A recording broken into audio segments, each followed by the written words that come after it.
$3,500 for fishing in my own neighborhood lake.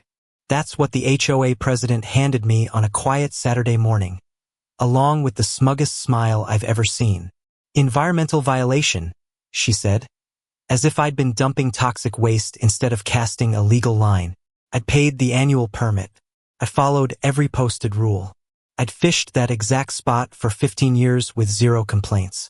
But Wendy Clark had made up her mind that I was her target, and she was going to find out what happens to you when you mess with a person who possesses money and morals. Comment if your HOA ever fined you for something absurd. Share your most outrageous HOA tale and what you wish you'd done in reply. It was 9:15 a.m., Saturday. I was standing on my dock with my rod, thinking it would be a peaceful weekend. The lake was glass smooth, mirroring the ridiculous ornamental fountains the clubhouse insisted on running, even during county drought advisories. I had my permit receipt tucked safe in my tackle box and was casting into the same pocket I'd used for a decade. Then heavy footsteps thudded along the planks behind me. Deliberate, threatening. "Excuse me, Mason Brooks." Wendy Clark's voice sliced the air. She stood at the dock entrance flanked by two board members I recognized but never bothered to learn the names of. Clipboard in hand, that smile like a judge delivering verdicts. "I need to issue you a citation for environmental damage during protected spawning hours." She handed me a paper that looked official and felt expensive. $3,500 for fishing. Bold ink. Environmental ordinance takes precedence over all fishing licenses. Pay or stand before the court. I gazed at that figure as if it was an April Fool's joke. $3,500 for casting a single hook into waters I'd helped seed through the community program. "This is crazy," I said, pulling out my phone to display a digital receipt for my paid license. I gestured toward the faded sign near. The boat ramp, the one that they'd put up 3 years ago and never changed, that posted the very same hours I was in. I was within the law. Wendy rolled her eyes as though I'd made a silly comment. She didn't even attempt to conceal the hypocrisy. As I walked away from the dock, the fountains spat water into the air. Rows of sprinklers watered manicured lawns, and decorative streams ran through rock beds. All of it during a county-issued drought advisory. They're fining me for fishing while wasting thousands of gallons on landscaping. I muttered to myself, watching water gush down stone formations that existed so the clubhouse could feel pretty. The irony hit like a punch. They lectured me about environmental damage while they pumped lake water into vanity projects that only made Wendy feel important. That's when an idea started forming, slow, dangerous, and brilliant.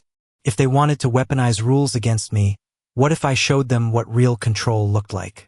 I took out my phone and began to search community water systems, who regulates fountains, lake water management firms. What I discovered made me's heart start racing. My boat business had just completed its finest year, $180,000 in sales. A last year's pier accident insurance settlement deposited into my account, $85,000. And a business line of credit I just paid off for new machinery. Put it together, roughly $100,000 on hand. I had actual money for the first time in my life. Actual leverage. Browsing deeper, I struck gold. Lakeview Dam Company, the company that was behind every ornamental water feature in our neighborhood. Fountains, sprinklers, all the hydrology of our hood. And in the advertisement, for sale, 8 months listing. Owner motivated, health reasons. I dialed the broker. Commercial Property Solutions. "This is Jennifer." "Hi. Is the Lakeview Dam Company listing still up?" I inquired. A hesitation and then, "Yes. The owner wants to sell. Are you a qualified purchaser?" I calculated one more time. "I think so.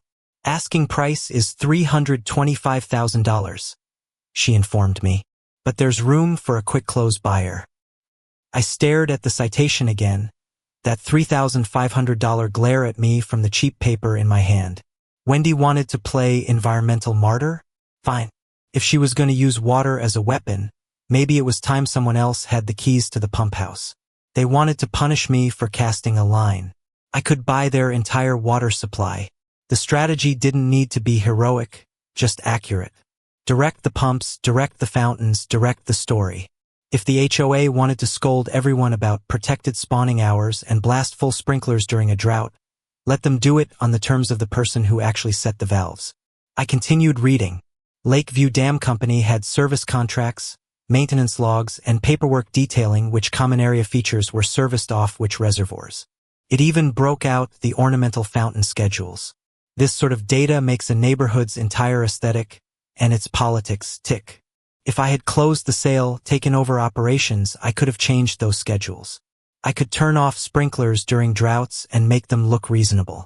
I could apply the rules consistently and aguishly publicly, so Wendy's weaponized citations appeared chintzy in isolation. Would a town permit a private purchaser to assume control of the water? Legally, yes. The seller wished to be out. The deed transferred. The pumps were reprogrammed. The firm was not a nostalgic civic institution. It was a profit-making commercial asset. And this was business, not vigilante justice.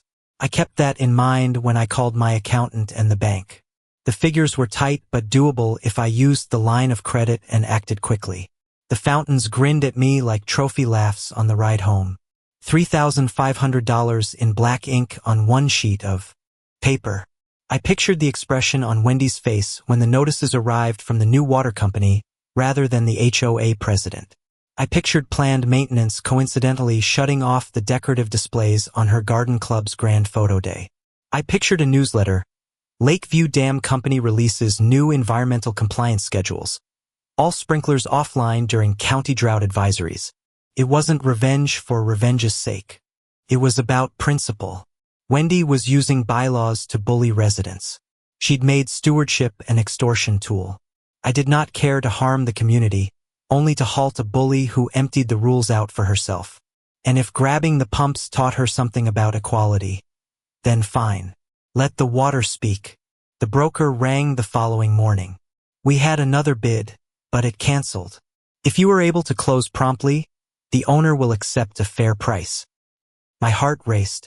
This was no longer a dream. This was a window, small and risky and real.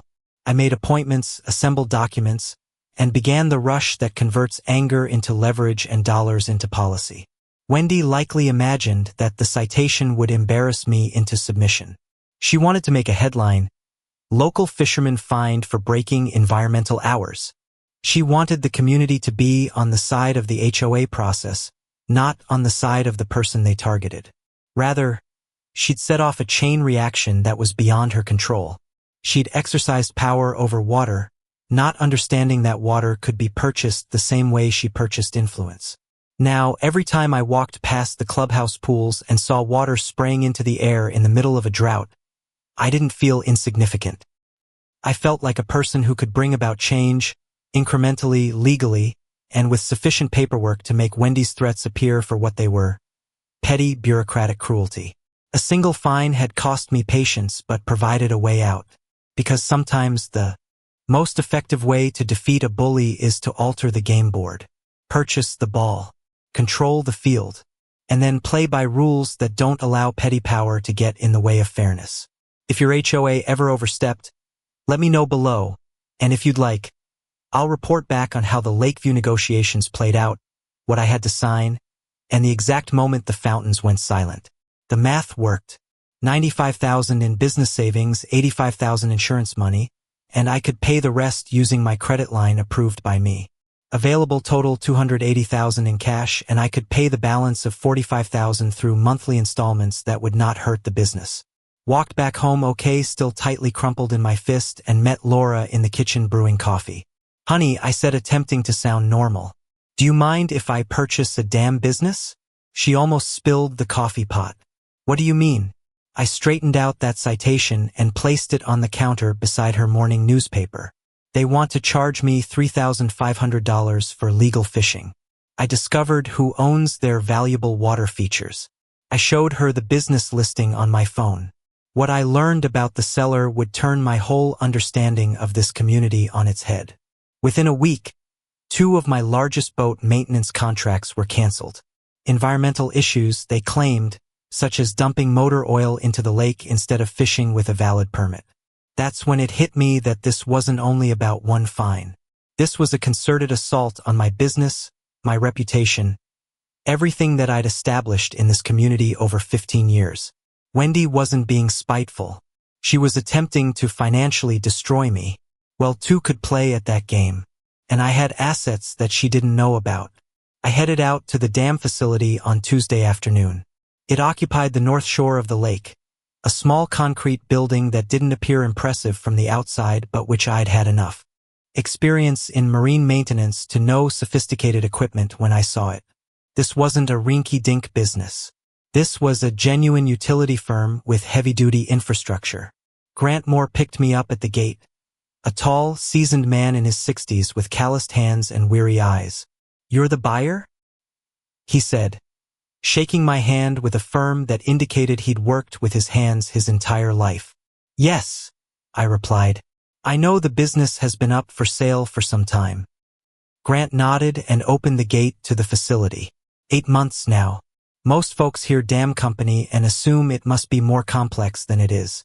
Truly, we simply regulate water flow for aesthetic systems. All the fountains you see, all the sprinkler heads throughout the common spaces, all the aesthetic streams that meander through the neighborhoods, all regulated from here.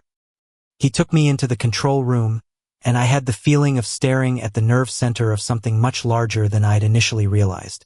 Banks of switches, flow meters, and pressure gauges, all tied into a system that controlled water for the whole community. "The infrastructure is good," Grant went on.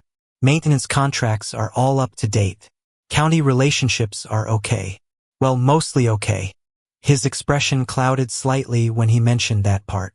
"That HOA president, Wendy Clark, she's been calling me every other week insisting I break drought regulations for her events, garden club meetings, board social events, always need the fountains going full speed and landscaping picture perfect for her photo ops." He absently patted his chest. "Doctor says stress is causing heart attacks. That woman's harassment is actually getting me ill day by day." I had developed a bond with her that was more than professional. "She's the one who imposed on me the $3,500 fine," I declared, getting out the rumpled citation, "for fishing legally within hours that are clearly posted as permissible." Grant's eyes were wide. When he read the figure, $3,500 for fishing, he shook his head. "She whines about tight budgets but insists on costly water displays for her functions. Tells me that her maintenance contractor needs payment in cash immediately for work that I've never seen finished." Something about how he phrased her maintenance contractor lingered with me, so I set it aside to deal with later. "Here's the thing," Grant said, leaning on the control panel. "I've been offering $325,000, but in good faith, I'd take that just to escape her harassment. My cardiologist asked me to retire yesterday, and coping with her demands is the opposite of stress reduction." I gazed around the facility once more, doing some calculations. The equipment was in good condition, the building was sturdy, and the contracts Grant demonstrated steady profitability to me. My $95,000 business nest egg, plus the $85,000 insurance payout, would pay for most of it, and the last $45,000 was affordable using financing. "She threatens county grievances anytime I say no to her special favors during drought times," Grant went on. "Last month, she insisted that I turn off the drought restrictions on her garden club photo shoot.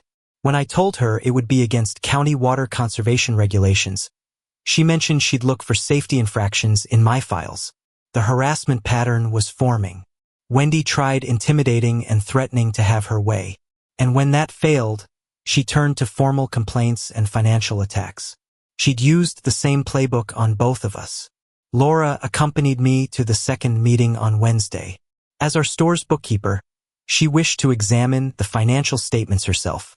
Grant laid out 3 years' worth of profit and loss statements, maintenance records, county inspection reports, and customers' contracts. "The numbers are good," she announced after examining everything for an hour. "Sadie income, reasonable expenses, and the infrastructure is in great shape." She regarded me with one of those looks I'd learned to recognize, the one that signaled she was weighing risks and deeming them acceptable. "If we're going to do this, the numbers hold up." Grant was grateful to be negotiating with customers who grasped the technical and financial aspects of the operation. "This is something that I got from my father," he said. "Run it for 22 years, Never had one serious complaint until this woman got in charge of the HOA board.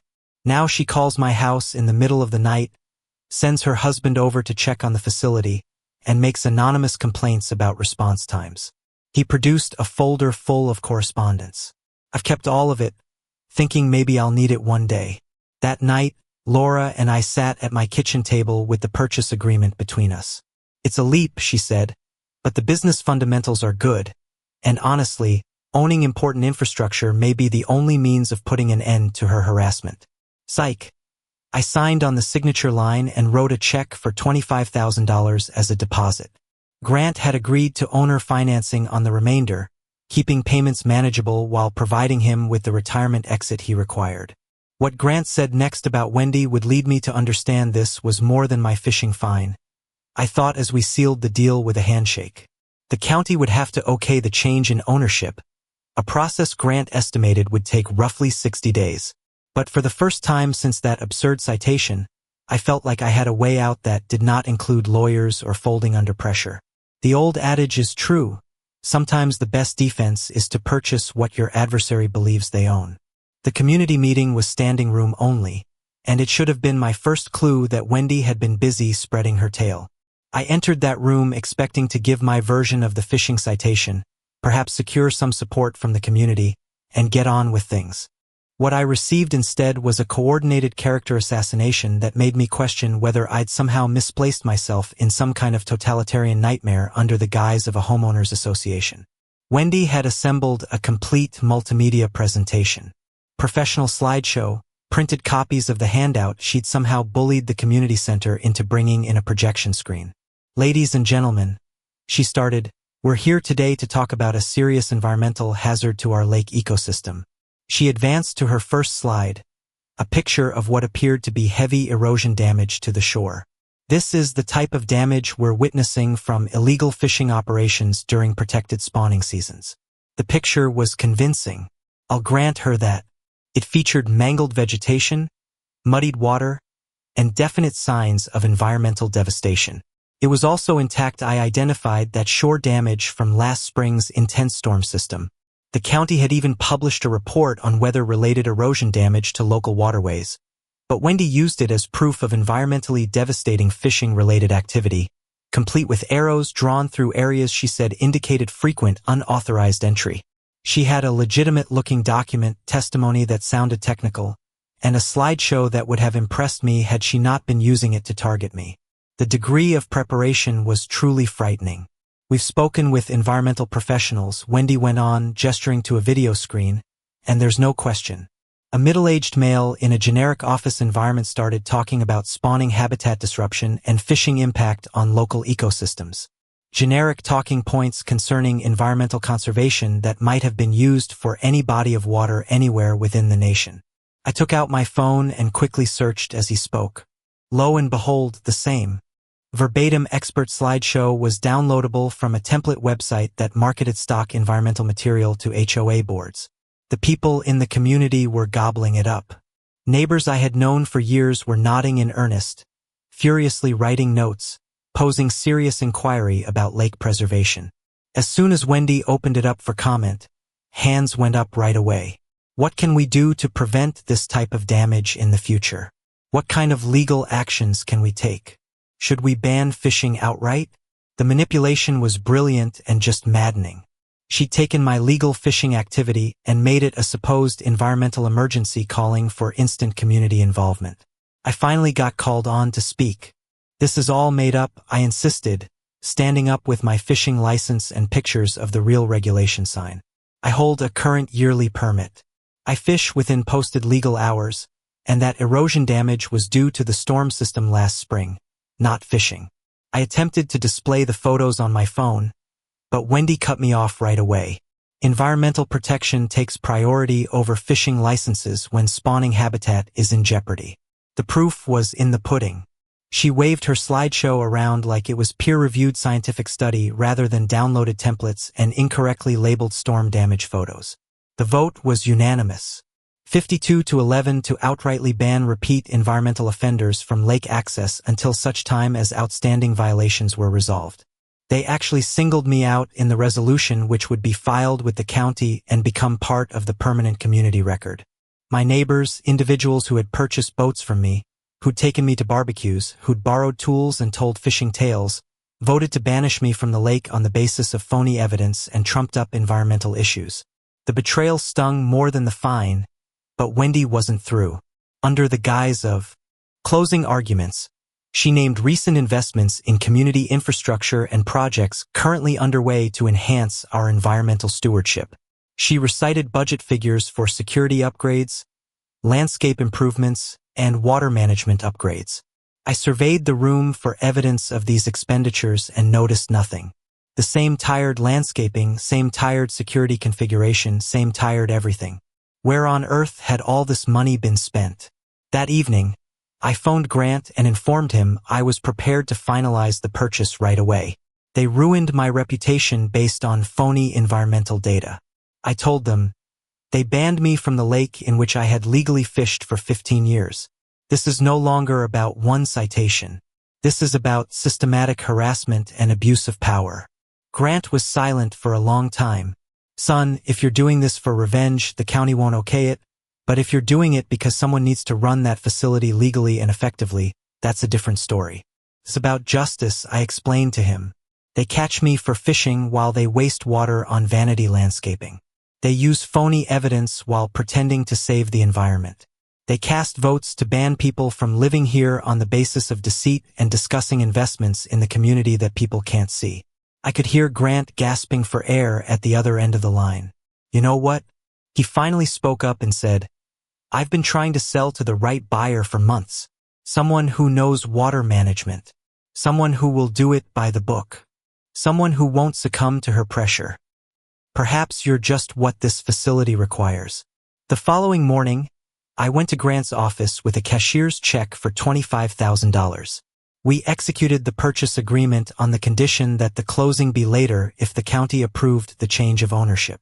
Laura accompanied me and she went through the financial paperwork with the detail-oriented attention that made me thankful I'd married someone smarter than myself. If we're taking everything on this, she said, we're going to do it right.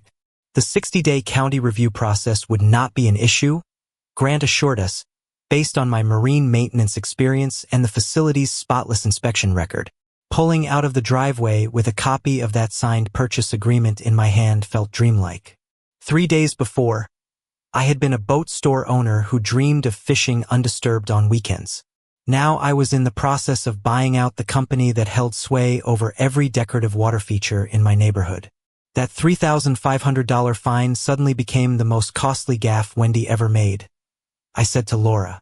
She tightened my hand and said, let's ensure that we can substantiate it. The reaction from the local community to reports of the impending acquisition was instantaneous and divided. A few neighbors were friendly and some uneasy, but a few were quite openly supportive. At last, someone might pay attention to the rest of us now, observed Mrs. Henderson from several streets away. But the board of the HOA was visibly in a panic. Hours after the county filing became public record, I got a certified letter summoning me to an emergency board meeting to account for my plans for community water infrastructure. They didn't know I'd been keeping detailed records since that initial fake citation. Every meeting, every conversation, every letter. Laura had been studying public records and discovered that Wendy had made official complaints to the county regarding Grant's response times to her request. A harassment pattern that would make fascinating reading to the county officials who were processing my purchase request. But the county review would reveal something about Wendy that none of us ever anticipated. The county assessor who showed up to visit the dam facility was just what you'd figure a government engineer to be. Meticulous, systematic, and utterly unmoved by political histrionics. Good operation, he said, strolling through Grant's control room and perusing the maintenance records. Clean safety history, up-to-date certifications, good working relationship with county water management. He grilled us for 3 hours, inspected the equipment, searched through documents, and blazed away with technical questions Grant and I navigated like a pro.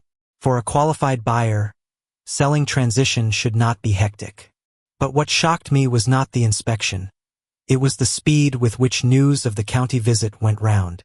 By evening, I'd received 3 phone calls from anxious neighbors asking me nervously what my plans were and if it was okay to use their water supply. The hysteria was covert, but genuine. Next thing you know, the same folks who were applauding when I was prohibited from the lake were deathly afraid I was going to have access to their fountains and landscaping. Wendy's reaction? Not covert. The next morning, she stormed into the county office demanding explanations. The clerk casually informed me when I visited later, "Oh, the HOA president stopped by earlier, very worried about infrastructure coordination." Projects, she asserted. Large ones. But when asked to name any projects, contractors, plans, or even details, she had none. Only smoke. And that smoke smelled of desperation. The 60-day review allowed me time to investigate further. At Grant's side, I learned dam operations, management of water flow, seasonal modifications, pressure systems, even startup shutdowns in emergencies. It was technical, certainly, but nothing more than what I'd long been proficient at maintaining marines. Legally, it was even easier. Keep the system safe, keep records, obey drought orders, and service requests that were valid. Nowhere in the county code book did it mention that I was required to run sprinklers for Wendy's garden parties or fountains for her HOA photo opportunities. Grant finally confessed the real reason he was selling: his blood pressure and Wendy. He pulled out a folder filled with emails and letters from her. Incessant requests for extended fountain time, drought waivers, urgent water features for events. "She acts like paying dues makes her the owner," he said flatly. "But she's just another customer, and I'm done." Then came the biologist's report. The county had ordered an environmental study. Ironic, since my original fine was for environmental damage. The findings were crystal clear. The dam operations were sound. The lake's fish populations were healthy, and legal fishing had 0 negative impact. In fact, the report praised current management. My $3,500 fine? Completely baseless. By week 8, the inspector called with the words I'd been waiting for: clean operation, qualified buyer. Final approval should be in 2 weeks. Relief flooded me right up until the next call came. Grant again, voice tight. "The county's asking about HOA projects. Wendy's been feeding them stories about water improvements. But when they asked for permits, she had none. And meanwhile, my boat business was hemorrhaging. Contracts canceled. 3 of them in 1 week. All with the excuse of environmental responsibility or reputation. Wendy's smear campaign was paying off. It wasn't about revenge anymore. It was survival. If I didn't shut her down at the source, she'd drive me out of business. That's when Laura, my anchor, stepped up. She camped out at our dinner table immersed in public documents and HOA budgets. "See this?" she whispered one night, pushing spreadsheets across the table. Contributions to infrastructure improvements and water improvement, thousands of dollars purportedly spent, but cross-referenced with actual work? Zilch. No. Improvements. No upgrades.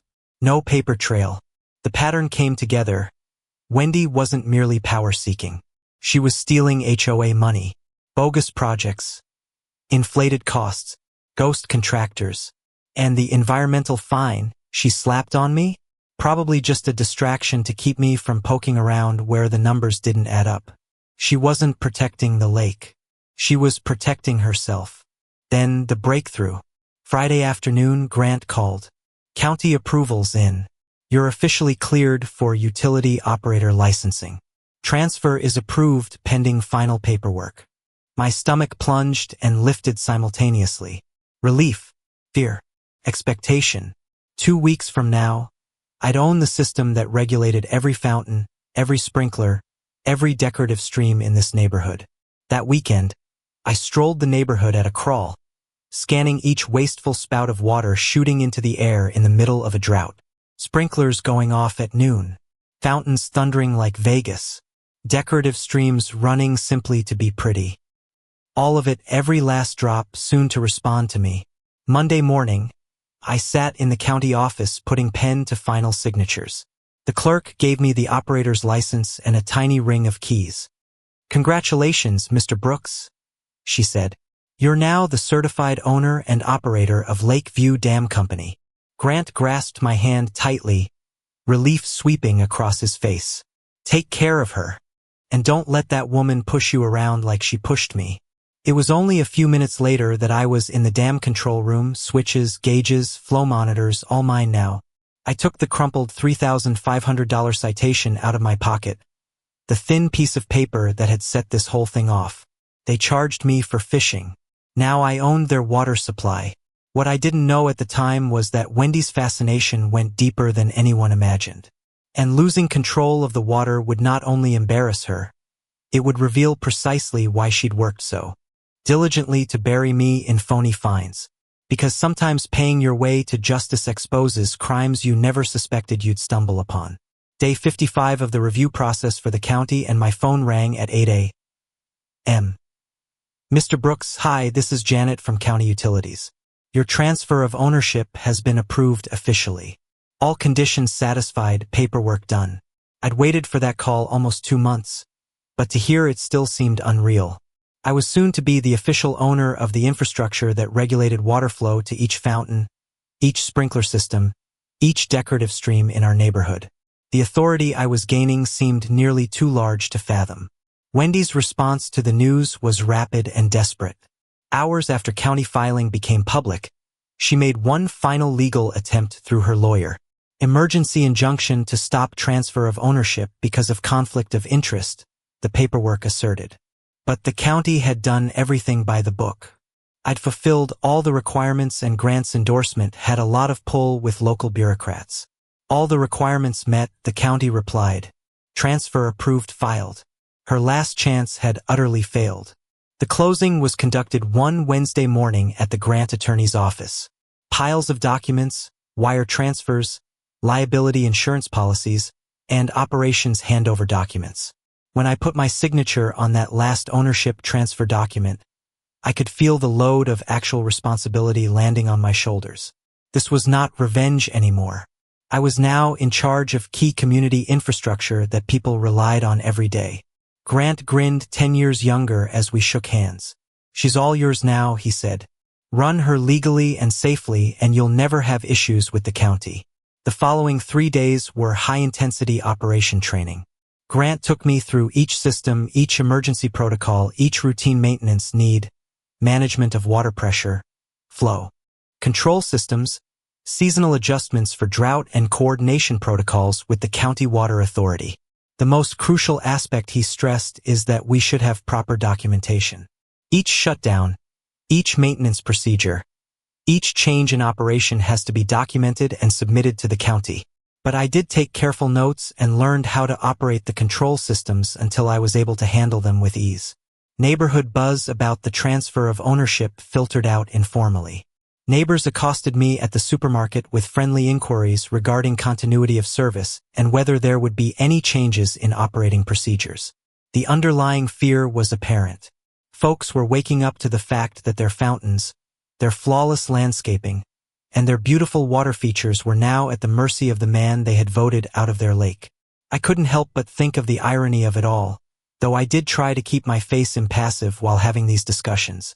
I submitted the mandatory 48-hour public notice for regular maintenance inspection of all water distribution systems.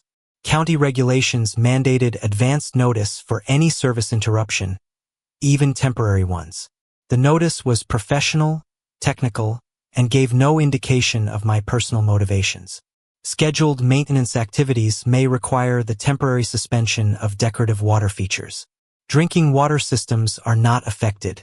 Duration depends on inspection results. Every word had been carefully chosen to meet legal requirements while revealing nothing about my actual intentions. Laura assisted me with crafting operational messaging. If you're going to do this, she told me, do it professionally. No tantrums, no insults, just straightforward comments regarding operational decisions and safety needs.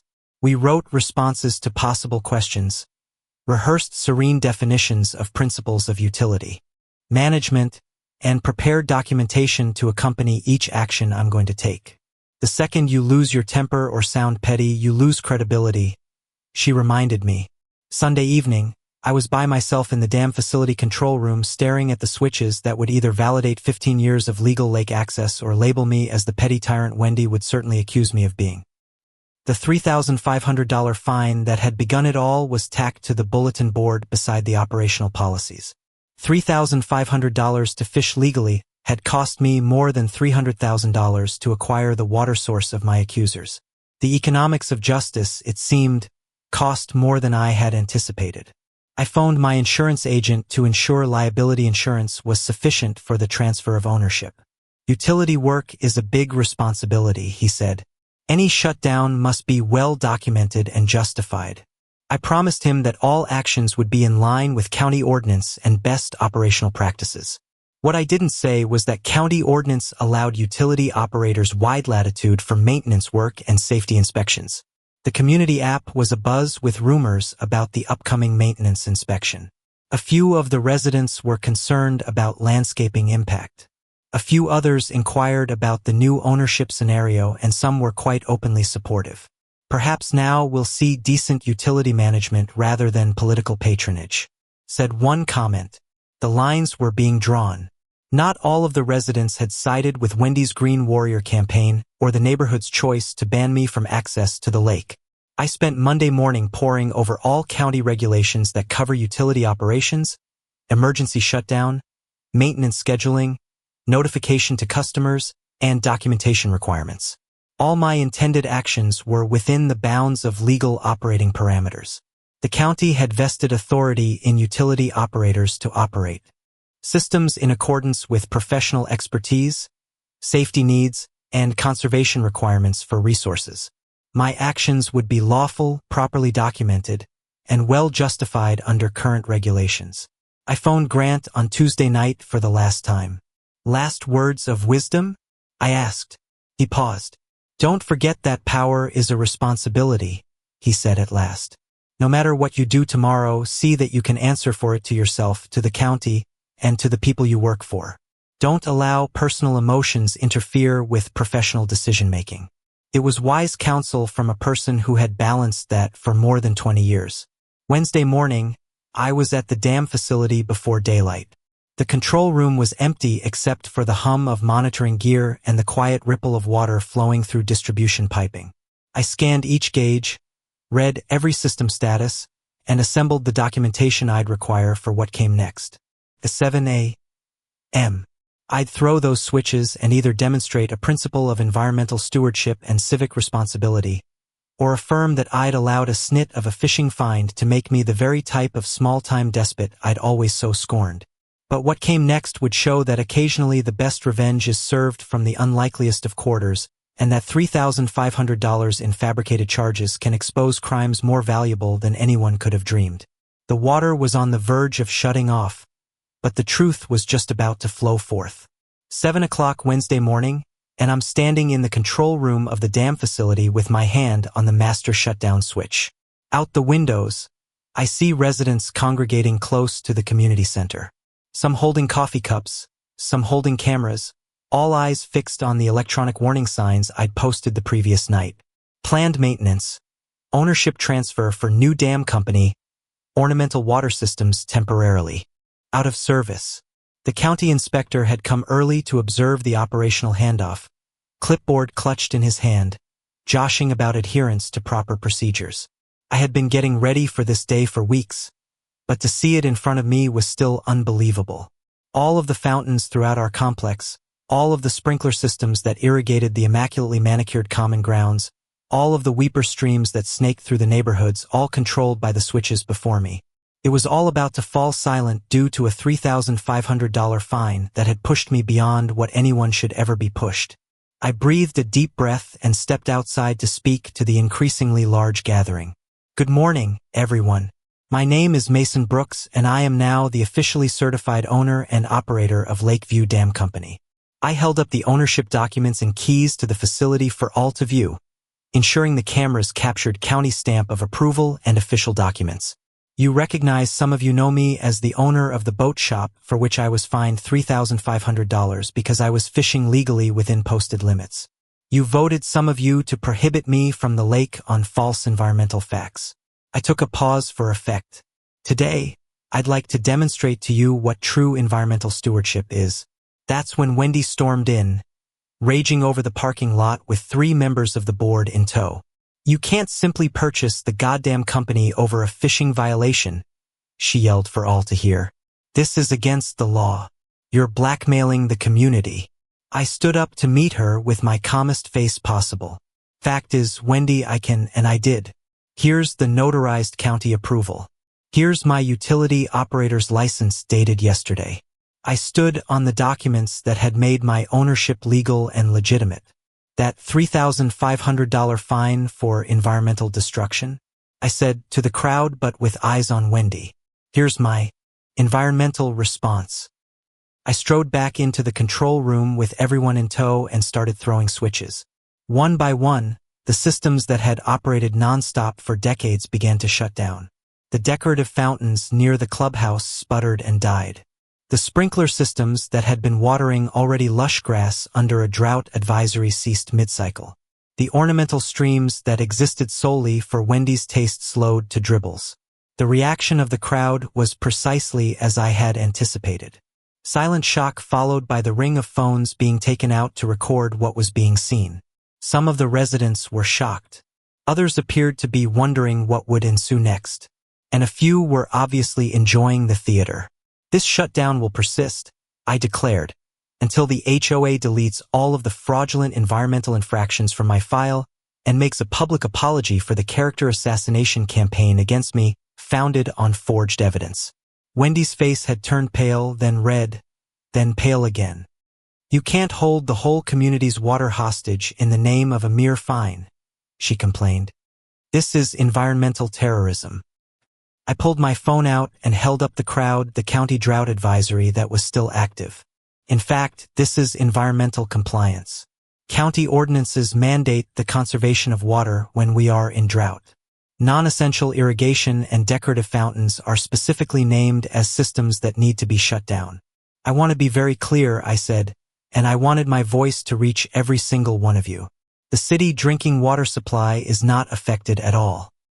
This shutdown affects only landscaping and decorative elements which do waste water during officially declared drought conditions." I gestured to the electronic board that had the same message printed in big, clear letters. "All actions I'm taking today are legally sanctioned, environmentally sound, and professionally recorded." The county inspector emerged from the crowd to speak. "As a matter of record, Mr. Brooks has adhered to all proper protocols for this operational shift.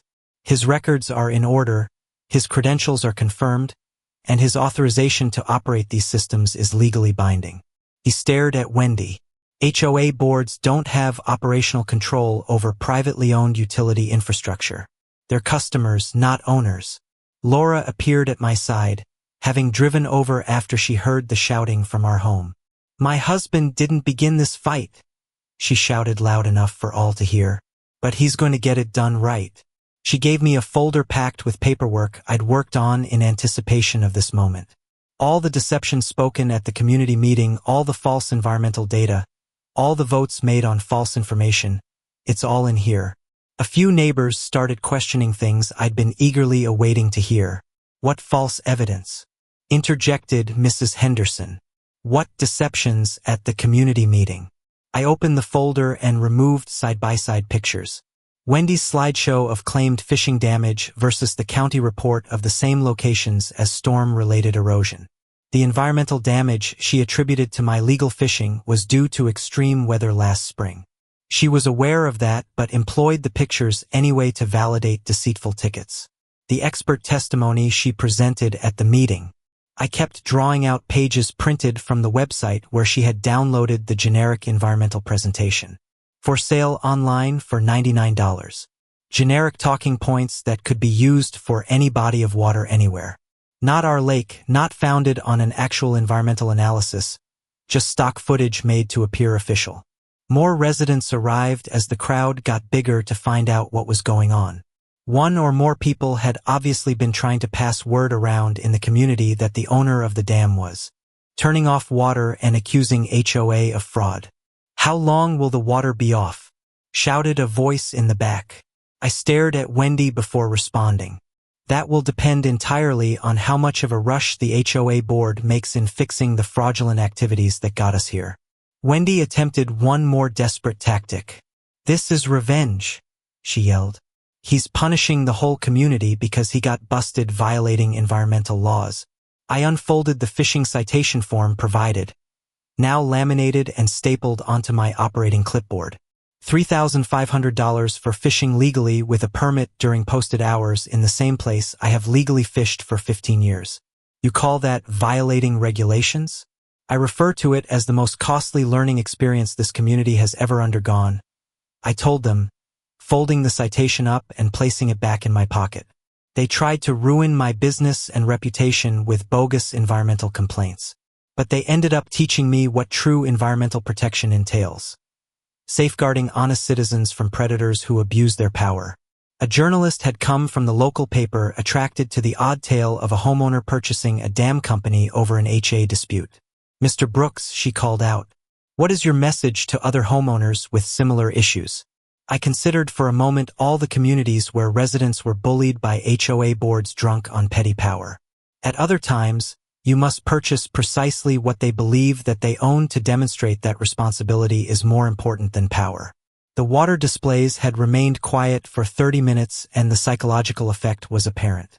Citizens who had never given a second thought to those perpetually operating fountains now keenly felt their lack.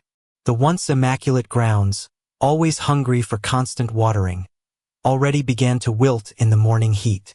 The calm design creaks, a soft background noise to community existence, had fallen silent, its sound, replaced with an uncanny stillness. What I revealed in that tour wasn't simply about water, but it was soon going to break reputations and reveal secrets Wendy and her cohorts believed were well buried. I saw her confer urgently in whispers with the board members she'd called in as reinforcements. But the day was merely getting started. The shutoff of water was but the first act of a scandal that would tear through this HOA, rocking the very individuals who were in charge of residents' fees and decision-making authority. Did you ever turn the tables on bullies who believed they were in charge? That's what was going on here. By day 2 of the shutoff, the tension inside the community was spilling over.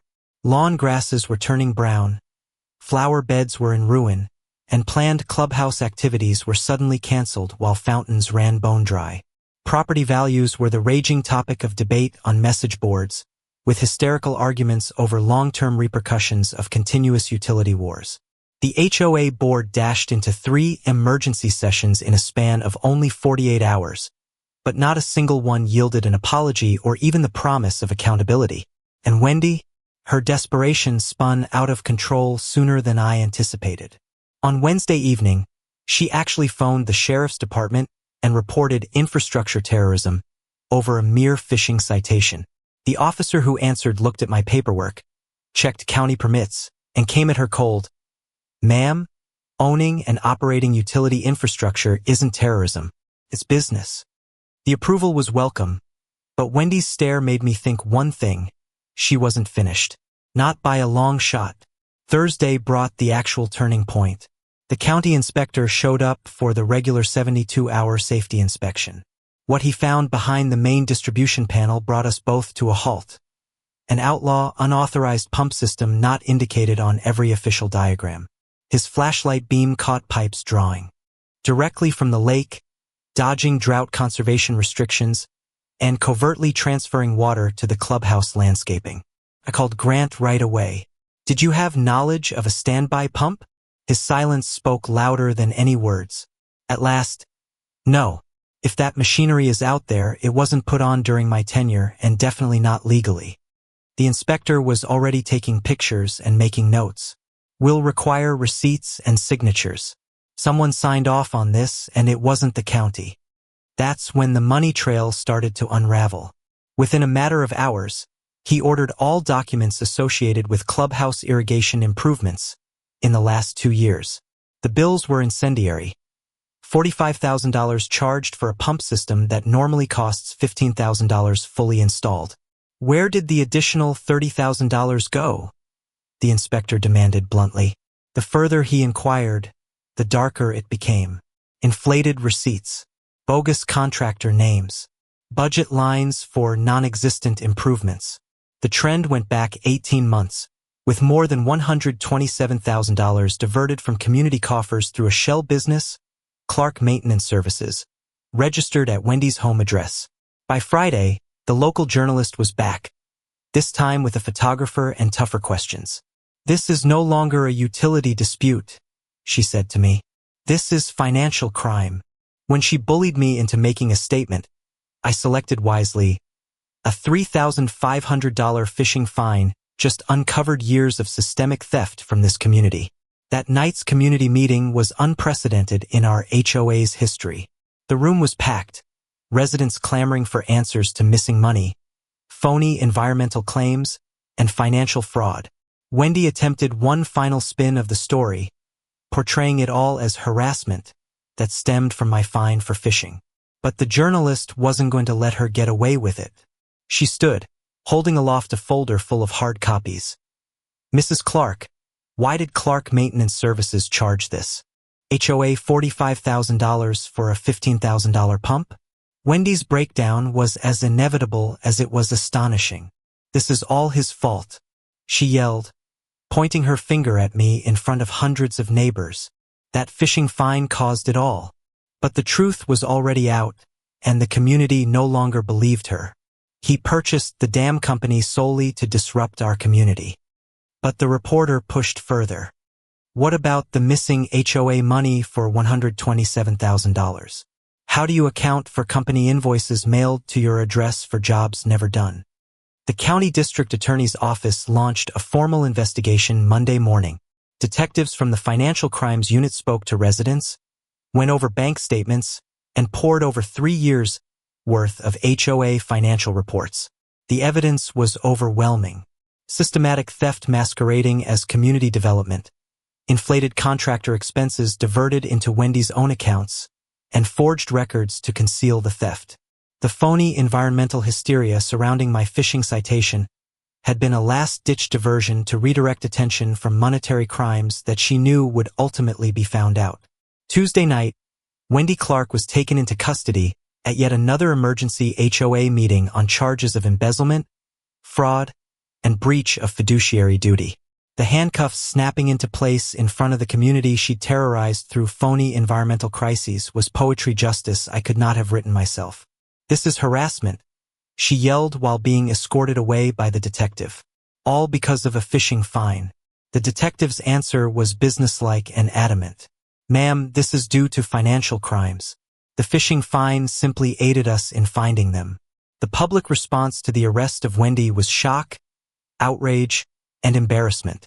Citizens recognized they had been paying her personal bills while she methodically ruined the reputations of honest neighbors who had posed inconvenient questions. The environmental evidence they'd accepted, the expert opinions they'd relied on, the need for action in the community against phishing infractions, all of it had been sophisticated misdirection to conceal systematic theft. I was in the strange situation of being both justified and in charge of critical community infrastructure during a period of great turbulence. The water utilities were still off, waiting for resolution of the HOA's admission of wrongdoing. But the revelation of financial crimes had totally reversed the community's opinion regarding who had been the actual environmental threat. Some of the residents came to me in private to offer their apologies for having accepted Wendy's doctored evidence and voting to exclude me from lake access.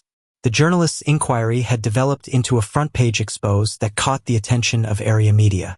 "Homeowner purchases dam company due to HOA fine uncovers embezzlement scheme" was the newspaper headline that was printed in 3 counties. The tale excited people's imagination as a pristine instance of justice at the grassroots level triumphing over corrupt power. Despite the fact that reality had been far more complicated and costly than portrayed in the media. What lent added appeal to the narrative was the methodical nature of Wendy's fraud. This was not petty thieving. It was a complex scam that had been running undetected for more than a year and would have gone on forever if she hadn't erred by victimizing someone with the means and the will to successfully counterattack. The phony environmental emergency, the fabricated citations, the community character assassination, it was all a masterful diversion from escalating financial crimes that were increasingly out of control.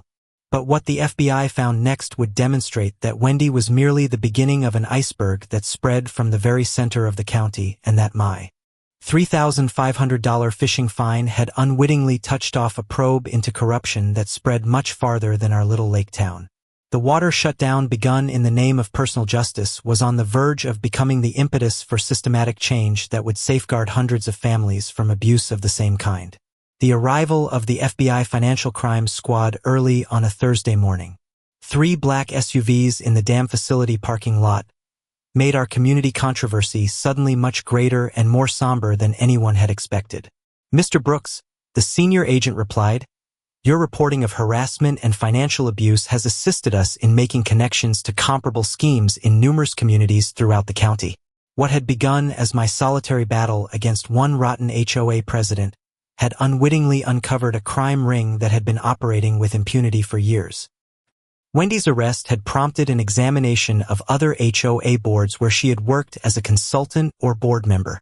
The FBI found a scheme of financial deceit through fictitious maintenance contracts, inflated project expenses, and widespread embezzlement passed off as community improvements.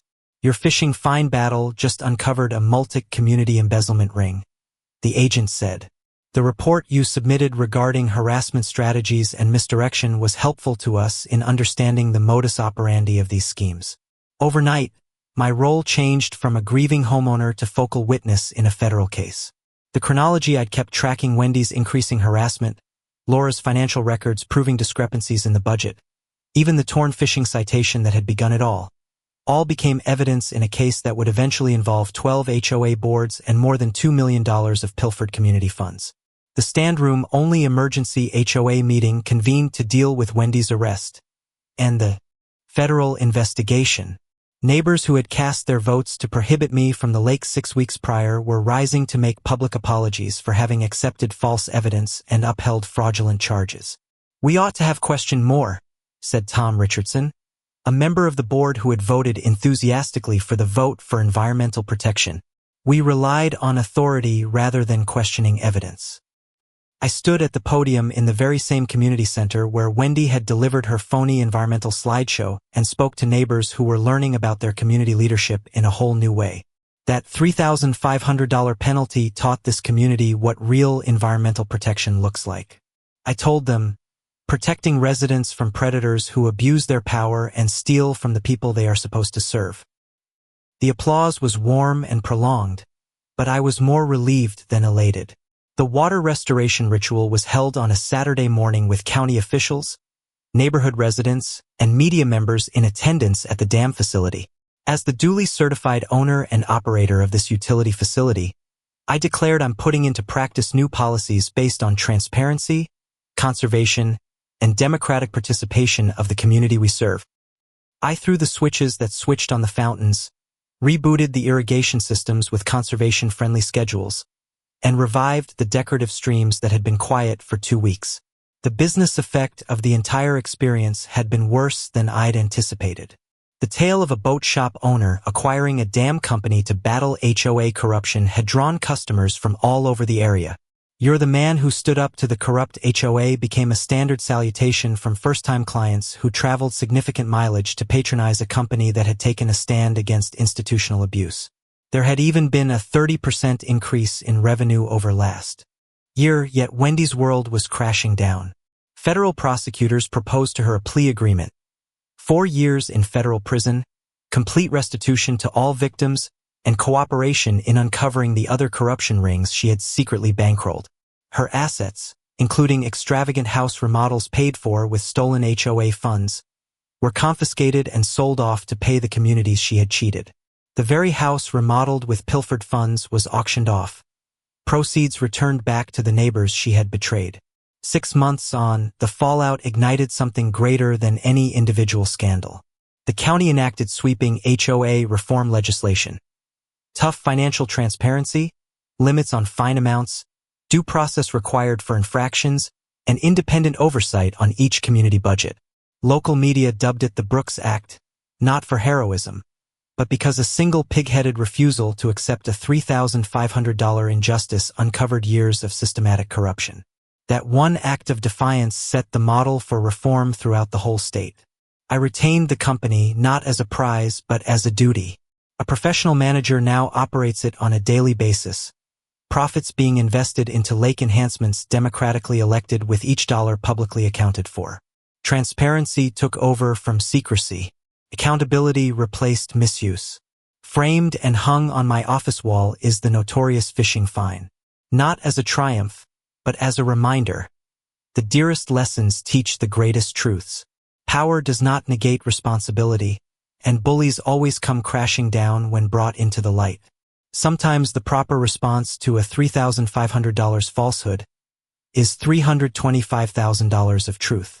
That's what I explained to the reporter when she came back 1 year later for a follow-up. Now the community is flourishing, stronger, healthier, and founded upon genuine environmental safeguard, open government, and community engagement. Folks now realize democracy isn't about trust, it's participation. And yes, I still fish on that same dock every weekend, legally, peacefully, just as I always should have been permitted to. These types of stories illustrate something significant. Justice might have a cost, but accountability is always worth the price.